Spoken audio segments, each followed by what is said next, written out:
Yo, what's going on, snipers, and welcome back to Generic Hunters franchise mode here in NHL 25. So last episode, if you did not catch it, we had free agency, and we've also started up the season sim.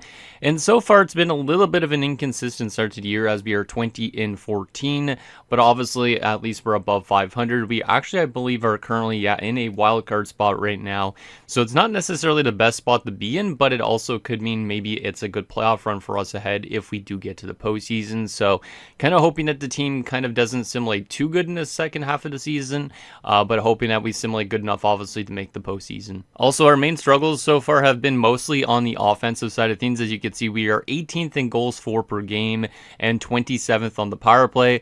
But meanwhile, we are first on the penalty kill and 10th in goals against. So our defensive play has been pretty good for the most part, especially on the penalty kill side of things. So I don't really know if we're going to make any offensive upgrades this season because our goal scoring has been so low. But I guess it really just depends on how our team does in this next few months of action, because I don't know if we'll simulate the rest of the season in this episode. There's a chance we might, but we might simulate also up to a day before the trade deadline. And if our offense improves by then, we might not really need to make much adjustments. But we honestly, it could be based on the fact that we have a new coach this season, and that's why we're more of a defensive team. Because as you can see, our head coach teaches defensemen more so maybe that's why we're a good defensive team.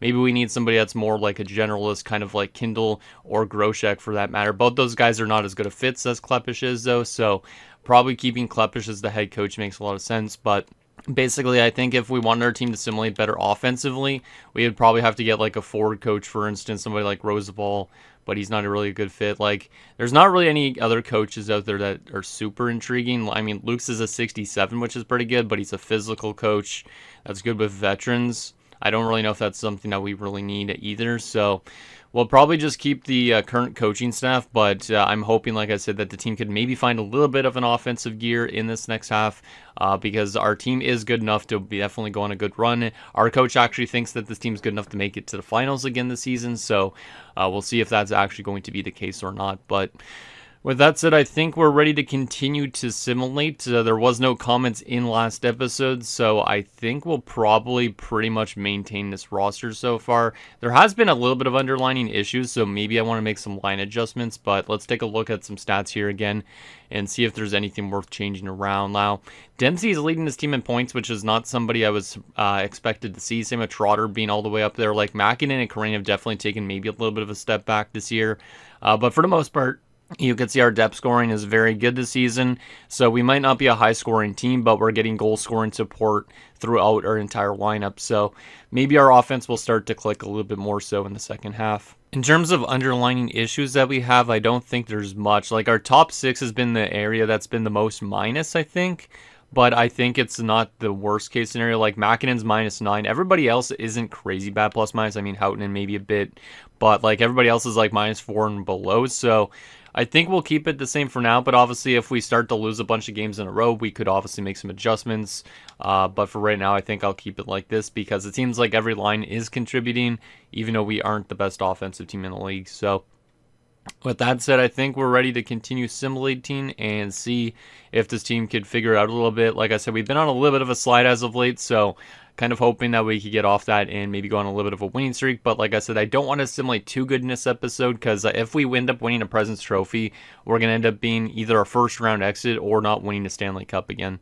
So let's go through a couple weeks at a time, take it a little bit slow. But like I said, I don't know if I'll simulate the rest of the season in this episode, but I kind of want to. So we'll see what happens once we get to around the trade deadline, if there's any moves that we can make or not. But let's go through 2 weeks at a time. Detroit and Edmonton to start it off.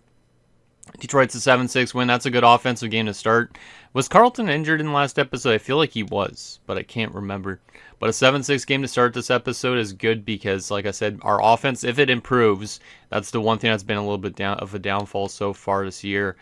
Everything looks fine. Okay, Carlton actually was in. And shout out to Carson Smith. We got to shout this guy. He's been a really good young defenseman so far. He's actually already listed as a top 4 now at this point. So I'm kind of hoping Houghton retires at the end of the season. But if he doesn't, it's not a huge issue. But it would be nice to get Smith into that top 4 at some point. Game against Dallas, 6-1 win, 2-1 win over New Jersey. We did have a loss to Edmonton in there, though, but we are definitely starting off this episode on a decent little note, 24-16 now, so only 2 losses in our first 6 games of this episode. I'll definitely take that. Let's keep the team the same still. Let's go through another week. See if we can find any more wins here. Calgary's a shootout loss. Edmonton is an OT win. That's nice to see. And Neil Terry is back, which is good because he actually was injured in the last episode. I believe it was like a broken nose. So I think he must have gotten into like a fight or something and then got clocked right in the face or something like that. But let's get Terry back in there and throw him back into that 4th line. Let me stop the sim because I can't see what's going on again. I don't know why it always goes to the next month. Okay, so we did beat Anaheim as well. Yeah, we're on a pretty good little note here as of late. So maybe this team's offense is improving. If not, maybe we're improving defensively, even though we're already a good defensive team. Like, this game was good defensively. This was good defensively. This was good defensively. This one was. So maybe we're going up into the top 10 in terms of goals against this season. All right, let's go through another 4 games. We got Detroit, Pittsburgh, Nashville, and Minnesota. See if this team can continue off to this good start here in January. There's a 6-5 win, so that's a good offensive game. 5-4 win, another good offensive game. But then we lose 5-2, so that's not a good offensive game. And that's not what I wanted to see. Our captain, Crane, has been injured with an injured elbow. He will be out till the 5th of February. So that means he will be out for like an entire week, I think, which is kind of crazy. I feel like he rarely gets injured, so kind of curious if that's like his first injury in the NHL or not. But nice 5-1 win over Minnesota. And like I said, Crane will be back in just over a week. Let me actually go take a look at Crane for a second here. I'm curious if he's ever gotten injured in his career. I feel like he has at least once, but I feel like he's also missed barely any games in his entire career at this point. Also, Ramja Singh being a top-line guy probably doesn't make a lot of sense, but we'll just leave it like that because it's only for a week. But how many games has Crane missed in his career at this point? This was actually, he was playing his 6th straight year without missing a game. This is the first time he's missed games since 2040. And then before that, he missed 1 game there. So yeah, he's only lost, I guess, technically 3 games due to injury his entire career up to this point. So this is probably his longest injury of his NHL career, which is pretty insane because he's 35 years old at this point. So yeah, 3 games he's missed, and he's going to miss 4 this week likely. So he's going to miss 7 total at this point in time. Hopefully he doesn't get injured again, but he's definitely been a very durable player, it seems like, for a roster, which is great for a captain, I would say. All right, let's go to the end of January. So we'll start to February 1st. Vegas and Toronto, both home games. And we win 1 and lose 1, but that's okay. We are 30-18-1, so we went from being a wildcard team to being first in the Metropolitan Division within the span of a month. So that's good and bad. Like I said, I don't want to be too dominant, though, because I feel like we'll be an early exit. But this team is definitely still doing good despite the offseason losses that we've had. And if we go to our team stats, our goals for per game have jumped up from 18th to 12th. Goals against per game has fallen back a bit, and same with our penalty kill. Our power play percentage has improved a bit too, so we're getting better offensively, but we're giving up more goals. But we are a little bit more of an average team now at this point.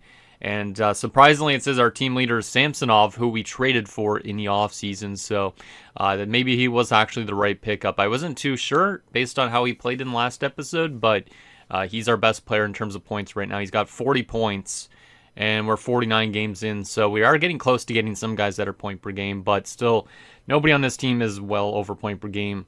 And it always seems to be that way for some reason. All right, let's go through these last 2 games before Crane returns. We have 2 home games again. It is Calgary and the Rangers. I almost said Vegas for some reason just because we played them recently. Calgary's a 5-1 win, and the Rangers is a 4-2 win, and there is Crane. Good to have him back, of course. Kind of sucks when he's injured. So Rammer will come out to the lineup, and Crane will come back in. Perfect. And hopefully he doesn't have any more injuries again. But we have a nice full week off of hockey before we get back to our next game, which is against Washington. But yeah, we're definitely having a really strong second half of the year. The first half, like I said, was a bit more inconsistent, but I think to start this episode, we only had 15 regulation losses. Now we're only up to 18 after an entire month or so. So this team is definitely winning a lot more than they were in the beginning of the season. We're only 5 points up still on a wild card spot, though. So it is definitely still a very tight race in the Metro. We could still fall off completely to the wild card spot, which is kind of good. But I don't really know where this team is going to finish at the end of the season based on how we've played so far. But let's go through 3 more games here. Washington, Columbus, and Pittsburgh, all divisional games. We beat Washington 2-1. We lose to Columbus in a shootout, but we beat Pittsburgh, who is the team that's right behind us in the division. So we still have the division lead at this point. Let's go through another 3 games, all Eastern Conference matchups. Florida, Philly, and Boston. Let's see if we can find more wins here or not, as Vancouver has fired their head coach, Radek Krejcik. All right. We lose to Florida. Philadelphia is going to be an overtime victory. Nice. And Boston is going to be a 5-3 win. Yeah, this team's definitely playoff bound this year, which is good to see. But obviously, I'm still a little bit skeptical. We have the exact same record as the Penguins, but who knows what it's going to be like once we actually get to the playoffs. Is this team going to be good enough in the postseason to win a Stanley Cup? We lose to Carolina in overtime. Anaheim's fired their head coach, Jakub Malik. And then we do have to play Anaheim as there's an injury to Don Savage, and that's actually for like a couple weeks with a hip pointer. Let's go replace player on that. Unfortunately, he goes down. We do beat the Ducks, though. And Savage being out kind of sucks. Like I said, he has been a decent defenseman on that pairing with the young defenseman in Smith, I guess his name is. I was like, what is his name again? Let's see the defense now. So Jersina's going to come in to play with Smith, so at least Jersina's going to get some playing time. We could move Smith over to a strong side, but we'll keep it on the offsides for the time being. But looks like this team is still doing pretty good for the most part. But like I said, it does suck to lose Savage to injury for a little bit. Like I said, we aren't the strongest team on paper like we used to be. Like, we don't have great depth as much as we used to. But we are definitely still a strong enough team that we could win games. So this team might be a dark horse still when it comes to the playoffs, even though we are 7-1-2 in our last 10 games. And if we look at our team stats now, we are actually a top 10 offensive team now, and we're just outside of the top 10 in goals against. So I like that a lot more than being really bad offensively. We've jumped up considerably. Our power play is still not the craziest, and same with our penalty kill. But the fact that we've gotten better offensively 5-on-5 is a good thing to see, because maybe that means we can actually simulate the rest of the season in this episode and not have to make more trades. So obviously we'll look into some trades just in case, but I honestly might simulate the rest of the season in this episode just because I'm trying to get through the rest of the series. Not super quick, but at the same time kind of quick, because there is another series I have planned after this one. So anyways, Philadelphia, Colorado, and Dallas, and then we have Minnesota a day before the deadline. So we'll simulate to a day before the deadline and take a look at some stats and see if there's anything we need to maybe upgrade. And we'll look at the block just in case too. As Crane has gone down with an MCL sprain. Well, I told you guys I did not want to see him get injured. And, well, that's at least happened before the trade deadline, because if this happened afterwards, I would have been friggin' screwed. But Crane's season is likely done unless we go to the Stanley Cup Finals this year. And I have seen teams with players that are major on teams go to the Stanley Cup Finals, so maybe this is a good omen. But Crane has now suffered his second injury of the season, and this is definitely the longest of his career, an MCL sprain, out till May 29th. Wow. All right, well, we are going to have to make some line adjustments. Let's just go replace player for the time being.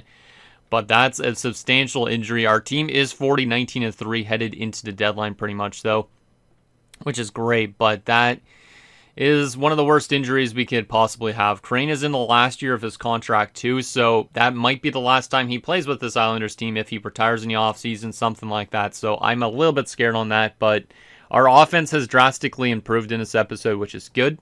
Let's go to edit lines here for a second here and readjust our lines, just because obviously I think we're going to put... I feel like Trotter on the top line would be not a bad idea. He has been simulating good this season so far. 38 points. Had a better start at the beginning. So let's just take Trotter out for a second here.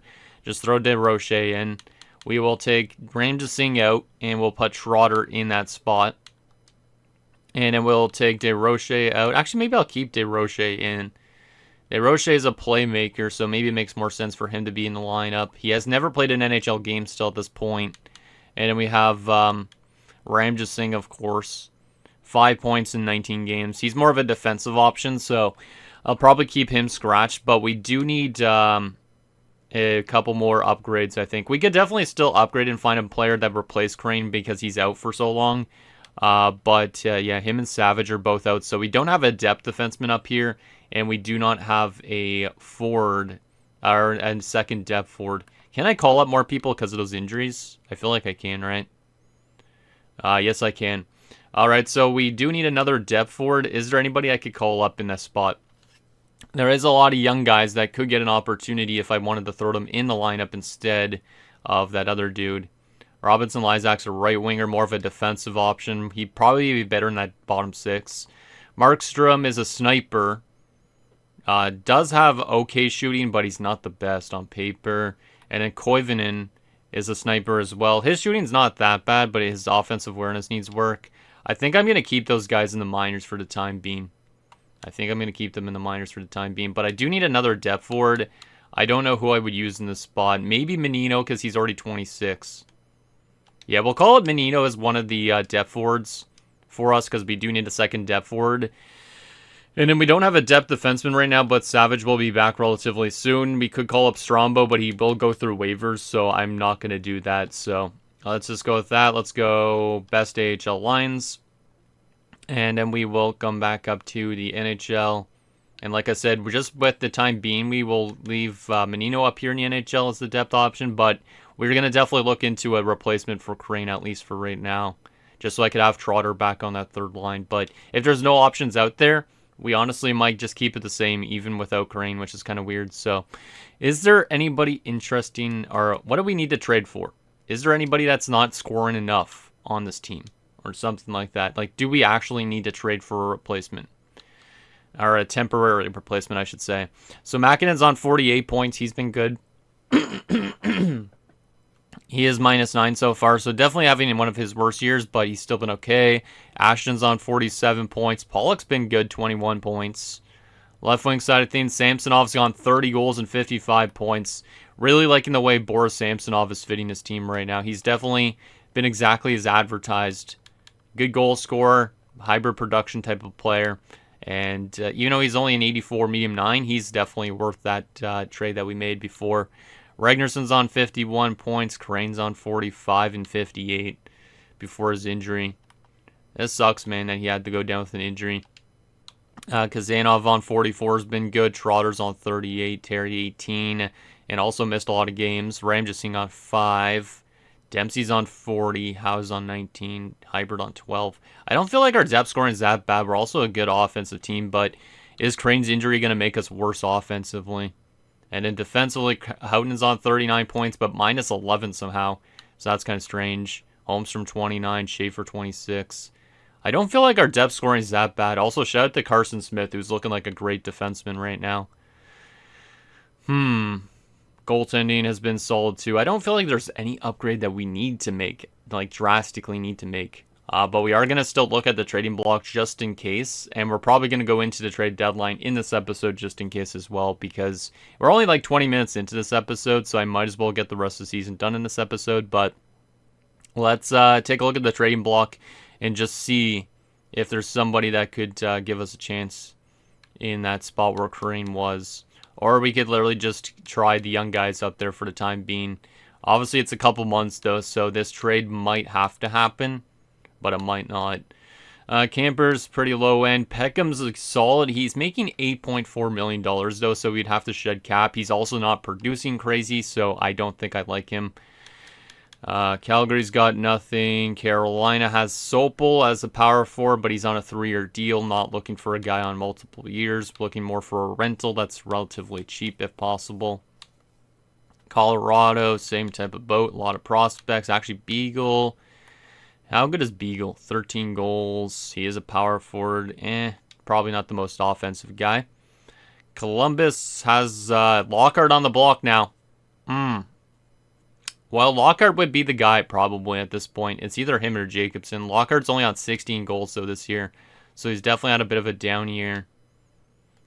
Lockhart is pretty good. He would fit our coaching system too.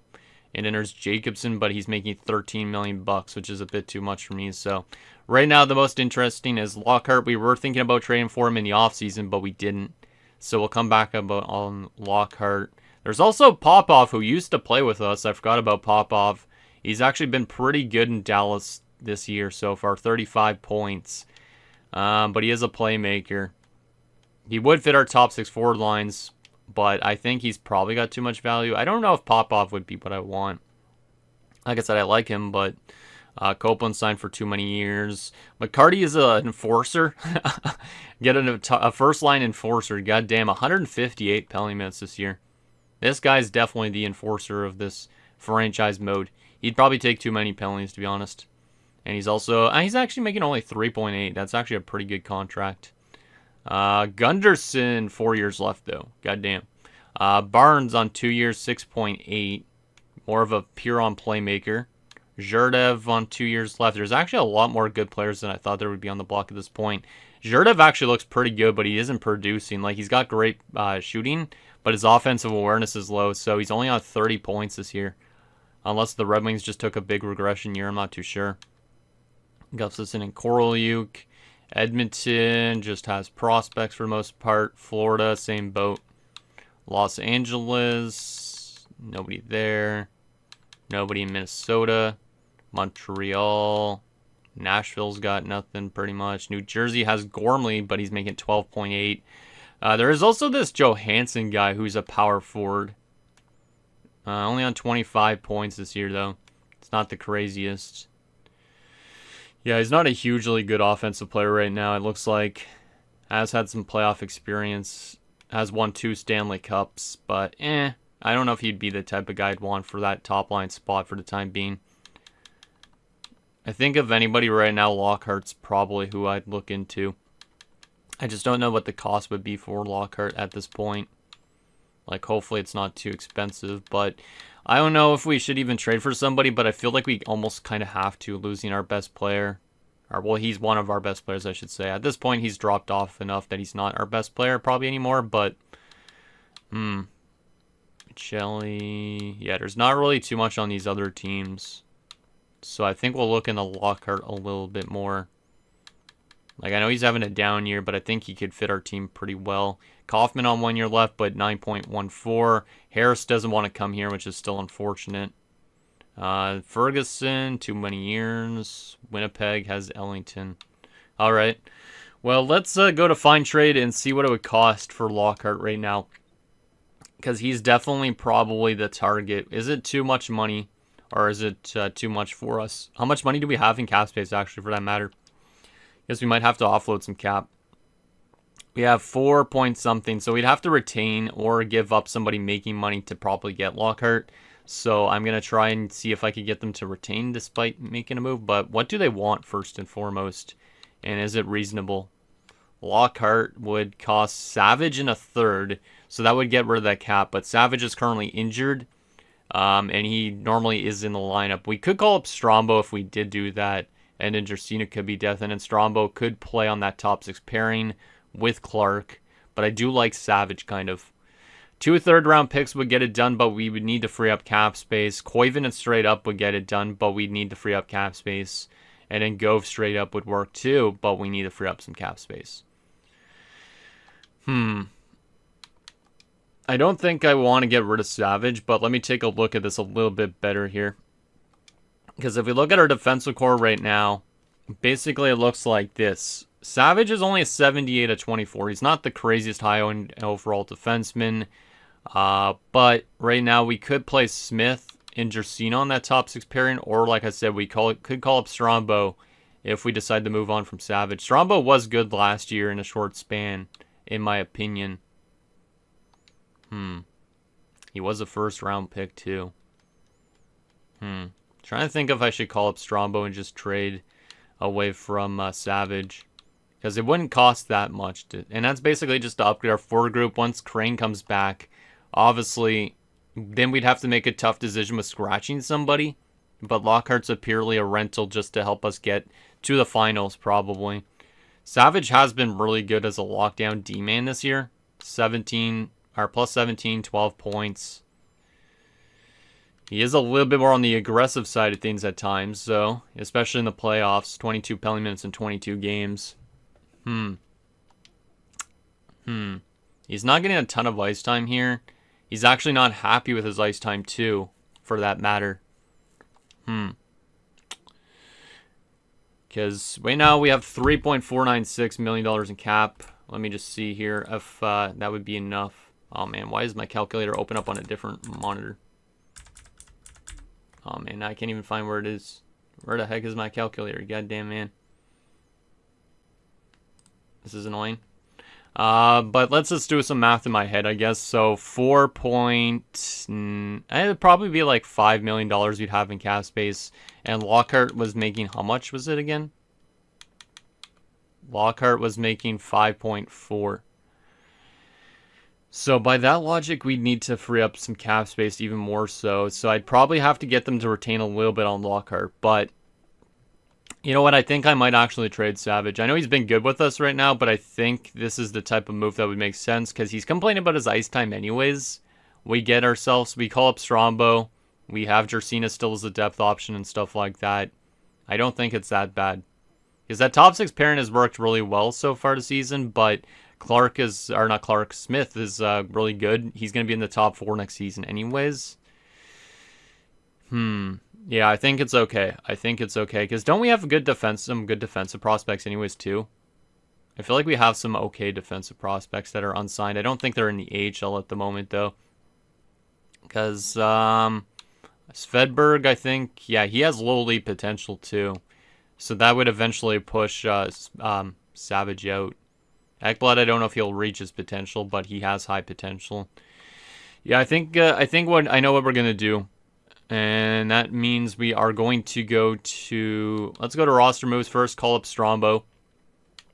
And then, like I said, we'll trade away Savage. And we are going to need to free up some more cap space, too. So I'm going to probably get him to retain if possible. Let's go best lines again in the AHL. And we'll go back up here again. And let me see. How does Strombo fit on this top 6 instead of Jersina? Let's see, Strombo in the lineup instead of Jersina. It still works. Okay, that's good. So yeah, that's what's going to happen here is we're going to trade away Savage because he's injured. And that will basically, it won't make us stronger defensively. It won't make us weaker. And then it will help out our offense for the time being for the rest of the season. So let's go back to fine trade. We will adjust this trade a bit because like I said, I need them to maybe retain a little bit of money on Lockhart. But I have an abundance of picks and stuff anyways to give up, so I'm okay with giving up some more stuff to basically get them to retain. So let's go to Savage in a third trade, and we will basically get them to retain, and we'll try and change this into a second rounder instead. See if that works out.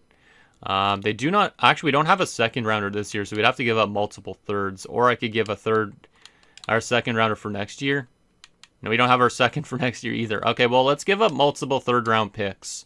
And we will get them to retain a little bit of money here going forward. Let's get them to retain, only 10%, maybe even would be fine. Maybe we could actually get them to retain. Let's try and get the most we could get them to retain. And then we could obviously adjust it. 20%. 20%. Yeah, let's try 20%. I don't know if they'll want to retain 20%, but let's try it out.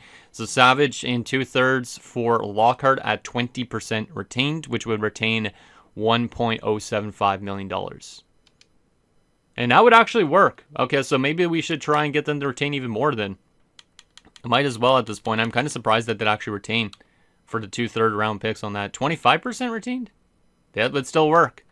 All right, we're going to get Lockhart in a nice little contract here for the rest of the season. I think this is good for us because that's a nice little deal. 30% retain would even work. So these 2/3 round picks are actually quite valuable, I guess. More than I expected. But they're not valuable to me at this point. 35% even works. We could probably get Lockhart on 50% retained maybe at this point.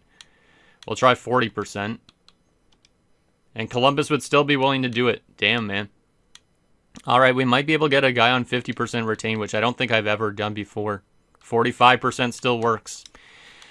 So if we go Lockhart on 50% retain for Savage in 2/3, this should work still too. And it will. All right, so we're going to get Lockhart on 50% retained, which means he's only going to be making $2.73 million with us. So there is more moves we could make, but I don't think we need to. We could definitely look for another top 6 defenseman instead of Jersina/Strombo, but I'm not too sure if we really need to do that. But let's make this trade. So Lockhart's going to join the team, and we are going to have to send somebody down.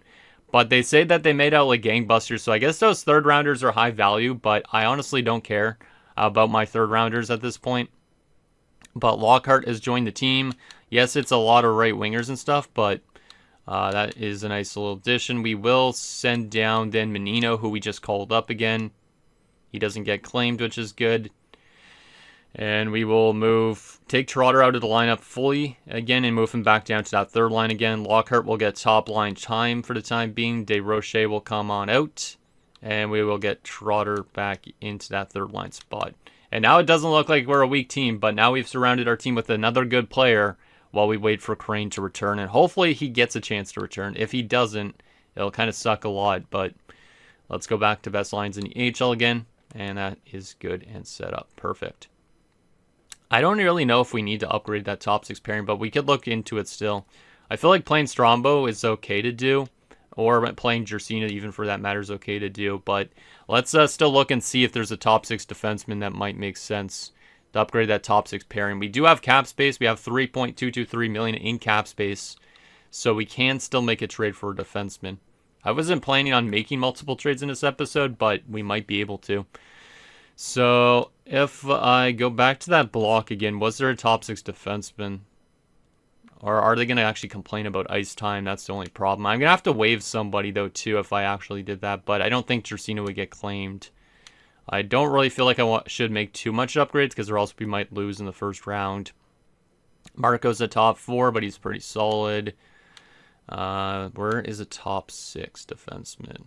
Buzinus is a depth defenseman. No, he's actually a top 6. I don't think he's really what I'm looking for, though. I honestly might keep the defense the same, to be honest, at this point. But we'll see, just in case. Just a little quick glance. And I think we might be fine, though. I'm really liking that Lockhart addition, though. Getting 50% retained is way better than I expected, too, because I expected AI not to be willing to do it, but they did. So I'm happy with that trade quite a bit. Obviously, we could have maybe given up only, like... Maybe we could have given up a third and like a 7th rounder or something instead, but to give up 2 third rounders to basically get a guy on 50% retained, that's decent enough for me. Those guys are 77s. Wasn't this the guy that was in our AHL? Yeah, it was. Ola Carlson. How's he been? Never played an NHL game at this point, but is a depth defenseman. Not a top 6. Yandel's probably a top 6 at this point. No, he's a depth defenseman as well. Not great defensively. Lindsay, I think the rest of this I might keep the same. De Silva on 2 years listed as a top 6 defenseman. He's only played 6 games this year. So he's been a scratch for the Oilers. He's making $2.995, but it's for multiple years. I was hoping it would be a 1-year deal. There's Neal, who's a top 2 defenseman. We don't really need a top 2 defender at this point. Engren in Columbus as well. $6.4 million though. Goddamn. But he is a top 4. Anybody else interesting or maybe not? Let's see. Loktianov's a DFD. Depth defenseman in the AHL at the moment though. 82 overall. That's definitely a top 4. And Vichy. Or Veshy or whatever you want to pronounce it as. Semenov? 2 years left, $6 million though. No thanks. Bannister, maybe? Bannister's a top 6 defenseman. And he is a right-handed shot. Does fit our top 4. Spike Bannister's kind of intriguing, but he's also making more money than we have cap space left. And he's only signed for the 1 year. I could probably try and get Anaheim to retain on him as well, but is he worth bringing in? He's been pretty bad in Anaheim these last 2 years, but Anaheim hasn't been a playoff team in those 2 years. In Dallas, he was always a minus defenseman as well. How is his defensive awareness? 86. This guy looks pretty good. Like, I feel like he could be a good addition for that top 6 pairing, but like I said, we'd have to get them to retain. which if I go back to find trade on Anaheim, obviously we just traded away Savage. But let's see. If we go to Anaheim, what would it cost for Bannister? Or what are they leaning towards in terms of value? Or what do they actually want from this team? A 5th round pick. See, I feel like that's also a no-brainer, but we'd also have to get them to retain money, like I said, so we'd have to give them an earlier pick than that. But we might as well spend really close up to the cap. We might as well spend close to the cap, right?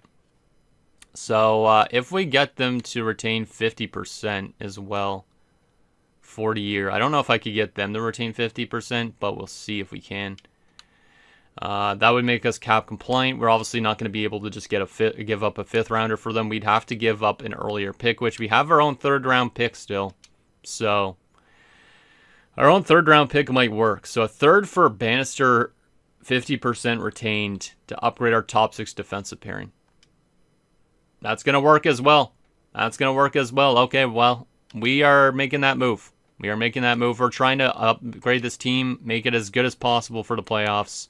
And we've just acquired ourselves a nice top 6 defenseman to play next to Smith, which means we are going to send Jersina down on waivers, and he'll not get claimed, as I expected. I'd prefer to use Strombo as that depth defenseman, but I think we've made some really good moves. Like I said, 50% retain on some of these guys makes it a no-brainer to me.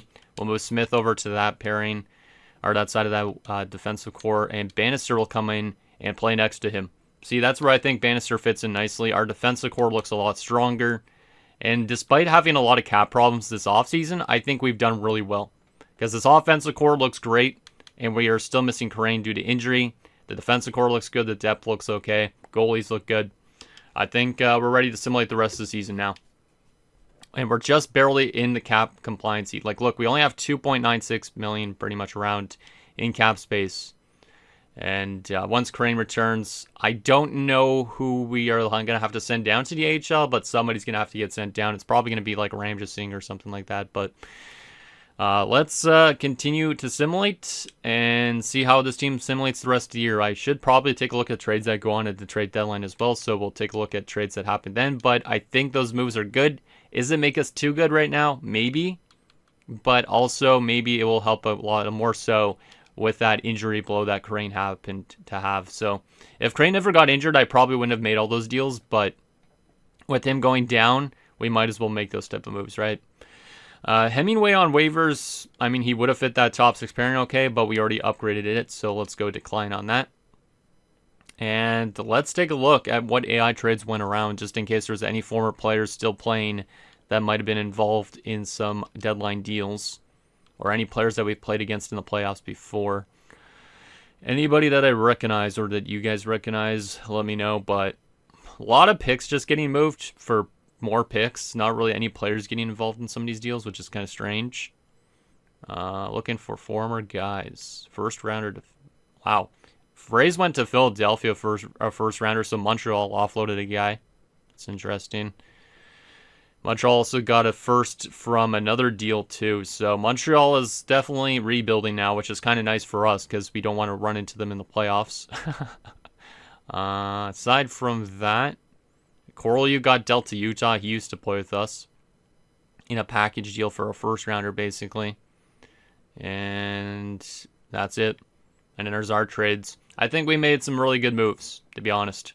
We literally changed Savage and a bunch of picks and stuff like that for guys that are 50% retained to help with the playoff run. So I am pretty happy with that result. Even though it might make our team like too strong almost in a way, but I feel like it's a good move to make just in case Karain never comes back this postseason. Like, he's not supposed to be back for over 2 months at this point. Like, he won't be back till May 29th, and it's literally only March 9th at this part. So it's a long time without our captain, so we got to find ways to win without him. And then once he comes back, hopefully this team can find a way to win that Stanley Cup. So let's go to the 25th, do a couple weeks at a time. We are definitely going to be a playoff team, but obviously I'm not too sure how these new players are going to fit on this roster. But excited to see, and really, well, at least it's only a few days. It's literally only for a week, but Lockhart literally got injured in his second game with this team. So that's not great, but apparently that left wing spot is not a good spot to be in. Let's go replace player, I guess, but that's actually kind of hilarious that we literally had an injury to Lockhart that quick. So he will not get to play his former team in any of those 2 games because of that injury. No, maybe not. Oh, no. Okay, I'm glad we upgraded our defense a little bit because Houghton's now out till May the 1st. So Houghton's season might be done too. So the 2 old guys that are both in the last year of their contracts will not be back till late in the playoff run. Like I said, Crane's not back till probably the Stanley Cup Finals if we get there. Houghton is not back till round 3 if we get there, I think, around. So a broken foot for Oli. That is not what I wanted to see. We will go replace player for that time being, but I'm going to need to make some line adjustments. Lockhart is back, which is good. But my God, a lot of injuries on this team all of a sudden, but I'm glad we upgraded some areas just in case. Because obviously losing Houghton in and out really sucks, but we do still have a decent enough defensive core that will give Smith an opportunity to play in that top 4 now, and it will play Bannister and Strombo on that top 6 pairing. But that means we could call up Jersina again as that depth defenseman, I guess, because Houghton's out till May. But at least we have the depth now, because if we didn't make those trades, I don't think we would. So we'll get Jersina back up here as that depth defenseman. And that way, in case we have any more injuries, we at least have a depth defender playing on defense. All right. Looks like we've been much better offensively since, and oh my goodness, at least it's another week-long injury, but Callie Ragnarsson's now been injured with an upper body injury, so our depth is definitely being tested here late this season, but hopefully we're going to be mostly healthy for the playoffs, but that's another pretty big injury, but like I said, at least it's not long-term. We do beat Chicago. Utah is another win. Utah again coming up as Makinen was never injured, but I guess he was temporarily injured. Utah again is a 3-2 loss. So at 45-23-3, our team's been actually pretty good since these trades, and we are still winning this division, and there's a good chance that we might end up winning it by the end of the season too. We are not definitely going to win the President's Trophy, though. That's likely going to be going to Vegas, so let's continue simulating. Let's go through another week. But we are definitely going to be a playoff team. And I'm hoping, like I said, that at least most of these guys will be in the lineup for the start of the playoffs, aside from, obviously, our captain and Crane and also Houghton on defense. But kind of sucks that those guys both got injured just because they're in the last year of their contracts. Because, like I said, they're going to be expensive this offseason unless they both decide to retire. Oh my God, are you kidding me? I could literally not even simulate a game before I get another injury. Robinson Schaefer has been injured with an upper body injury. He will be out till the 7th of April, so he will be back for the playoffs as well. But that's another regular season ended pretty much, I think. So at least our depth is evident. We still have good depth without all these big name players on our team. But man, isn't it crazy having this much injuries at the end of the season? Actually, he will be back for the playoffs, I guess, because the playoffs start a little bit late this year. So Schaefer will get a chance to play a couple more games this regular season. There he is, speaking of which. But my God, these injuries have been a little bit out of hand in this episode. But we've made good work. And I think it would have been a lot worse if we didn't make those moves a day before the deadline. Because Bannister's definitely helped solidify that defense a little bit more. And then offensively, at least bringing in Lockhart has helped us with the injury to Crane a little bit. So still winning games. We've clinched the playoff spot. We're on 103 points. And yeah, the Golden Knights, I think, are definitely going to win the President's Trophy, which is kind of scary because they are the team we played last year. And I think they also won the President's Trophy last year when they won the Cup, if I remember right. Actually, maybe not, because I feel like we had a home ice advantage in that Cup Finals, didn't we? I can't remember. Now we're on a little bit of a losing streak, which is kind of weird. But that might be okay going into the playoffs. Vancouver and Philly to wrap up the season. Vancouver's a win 4-1, and the last game of the regular season against the Philadelphia Flyers is going to be a loss. So 51-26-5. We do go into the playoffs on a little bit of a bad note, but maybe that's good for the rest of this playoff run.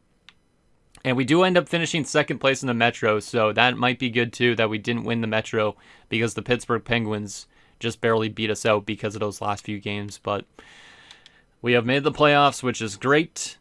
Good to see. Obviously, let's take a look at some stats and all that, but let's first hide this because I do not want you guys to see any stats, and I don't want to see any stats either. I just want to go to standings. At least I have good muscle memory when it comes to this. But in terms of the entire league, we were the 5th best team in the NHL, behind 2 Eastern Conference teams, Florida and Pittsburgh, and behind 2 Western Conference teams, the Preds and the Golden Knights. All right. Goals for per game this season. Our offense was really good. So it started off not too good, but we do finish as a top 5 offensive team in the NHL, even with Crane missing a lot lately.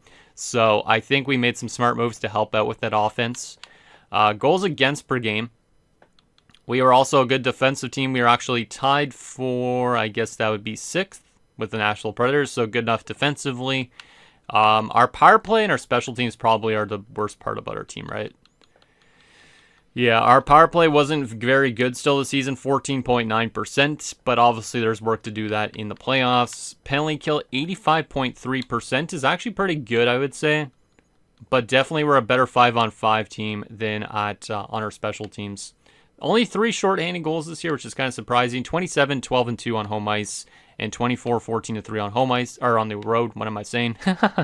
5, 3, and 2 in our last 10 games. All right, so like I said, a little bit of a sour note to end the season, but that could be very good for our playoff chances. Leading our team in points is Mackin, 75 points. Not who I expected. Once again, let's go like this. Let me close my eyes and use my muscle memory to change this over to each position so we can kind of be a bit more on the surprise things. There we go. So for our centers, like I said, Mackin 75 points. His plus minus did get improved a bit as the season went on. He was only a -1. A solid season for Mackinnon. He is still dropping off kind of, so I don't know if he's going to be a young retirement, but definitely going to suck once he does retire. He's a really good player, obviously. Still making a ton of money, so if he does retire early, at least still free us up some cap space. Ashton on 60 points, 27 goals for Ashton. Good year for him. Pollock on 31 points as a rookie, plus 25. I like that a lot, actually, because he didn't really look that intriguing going into our lineup, but he's been good. He's been good. Aside from that left wing side of things, Ragnarsson on 73 points, 25 goals, and those 73 points, like to see that. Samsonov was a good player. Good pickup. An underrated pickup. Like I said, I didn't know for sure if he was going to be that guy with us, but he ended up scoring 36 goals this year and 70 points. So definitely still a hybrid production player, but he did get the best goal scoring of his NHL career, and he has had good playoffs in his career in the past, so hopefully he does that as well for us in the postseason. Kazanov, 55 points. Good year from Kazanov. Lockhart with us. How was he? 18 points in 17 games. That's exactly what you want to see from a trade deadline acquisition. He plays exactly where Crane's was currently playing, and he was very good in it. 18 points in 17 games is fantastic. So that gave us an offensive boost. He was basically on pace for the same amount of points in like half as many games, basically. So, as he was in Columbus. I didn't even realize he played in Boston at all. I only remember him with the Blue Jackets because we played him so much in the playoffs. But that is a great little stretch there for Lockhart. Hopefully he has a good playoffs ahead of him as well. Trotter, 50 points. Big year for Trotter. He stepped up a lot this year. And he's only been getting better.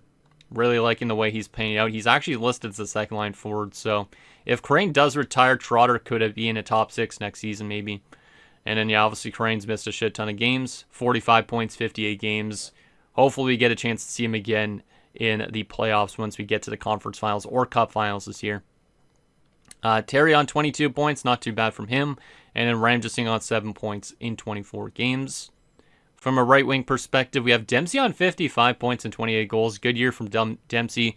In comparison to other years, that's his best year of his career. So he's still been a pretty solid goal scorer for his overall, and he's usually a good playoff performer. So nice stuff from Dempsey. Howe's on 25 points as a rookie, solid, and Hybert 16 points. I think those rookies came into the lineup and actually did a pretty solid job. So shout out to them. From a defensive standpoint, Houghton had 41 points in 68 games, was -10 before his injury. Hopefully his career is not over. But what an offensive defenseman. It's going to suck missing him to start the playoffs, but hopefully Holmstrom could kind of take that load a bit because he is a good offensive defenseman as well. We have Schaefer on 34 points as well. 29 points from Carson Smith, plus 45. Carson Smith is fantastic. Good defensive results, good offensive results. Yeah, I like that a lot from him. Definitely the best plus minus out of any player on this team. Mind you, he is not getting power play time, but we could throw him on the power play number 2 because of Howden's injuries, so maybe I'll do that. Carlton, 29 points as well. Bannister with us. How was he? Plus 9 in 20 games and 5 points. See, another good addition. Great defensive play. Nice little upgrade on that top 6 pairing. Basically, we turned Savage into him in a sense when you think about it. So, I like that. Strombo was good in the lineup, 3 points in 14 games, plus 6. And Jacina was plus 6 in 7 games, so our depth defenders were fine. And then from a goaltending perspective, Nicholas rocked a 909, 4 shutouts this year. Irwin was okay as a backup this year too. 10-6-1 with a 911 save percentage. So in general, I feel like a lot of things are positive about this team, which is great. We had mostly plus players too, only a couple minus guys. But in general, we got good depth scoring and all that. Very impressed. Especially with the injuries we've battled late in the season too. In terms of an entire league, let's take a look at this. Guerin led the league in points again, 119 points. This guy's always top in points. He's going to win another Art Ross this season. He's already won 3 of them. This guy is definitely the craziest player in this franchise mode, no questions asked. But goddamn, man, hopefully we don't have to play him in the playoffs. 114 points for Hakkarainen, a second on Columbus. So that's kind of surprising considering Columbus was offloading people. Pednan on 112 points, Noonan 102, Wallace 102. Okay. Best goal scorer this season is going to be Pednan in Pittsburgh, 63 goals. Hakkarainen was there, 62. And then Guerin with 58. Everybody else had not 50 goal seasons. All right.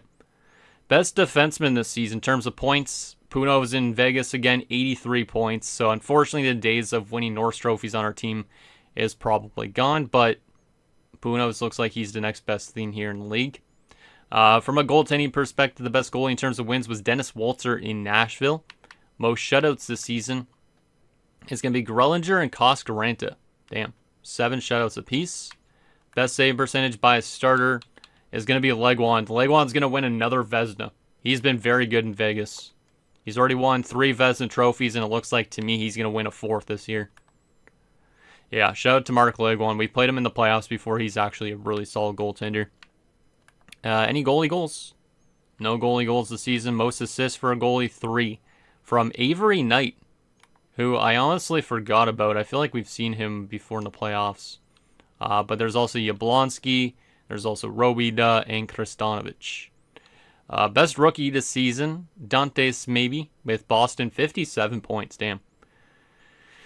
But, yeah, Pollock was up there in terms of rookie points, which is not that bad. And, I mean, Smith was up there, too. Good stuff. Good stuff indeed. All right. So, the question I have, obviously, now is who are we playing in round 1? And are we going to get cheesed in the playoffs this year? Or is this team actually good enough to make it back to finals again? We will be taking on Philly, who we literally just played in the last game of the season. So, that's kind of interesting. But we are going to be taking on the Flyers in the first round. I feel like we've played them before when they had like Kasivi and stuff, but it's been a long time. It's been a long time. 47-30-5 for them. 7-3 in their last 10 games to get into the playoffs. And a little bit of a regular season comparison. You can see they were 13th in goals for. We were 5th. They were 14th in goals against. We were 7th. Power play percentage, they were 23rd. We were 17th. And penalty kill, they were 29th on the penalty kill. And we were 15th. So we're definitely the better team out of these two teams, but they had only a couple less wins than us. So this could be a close matchup.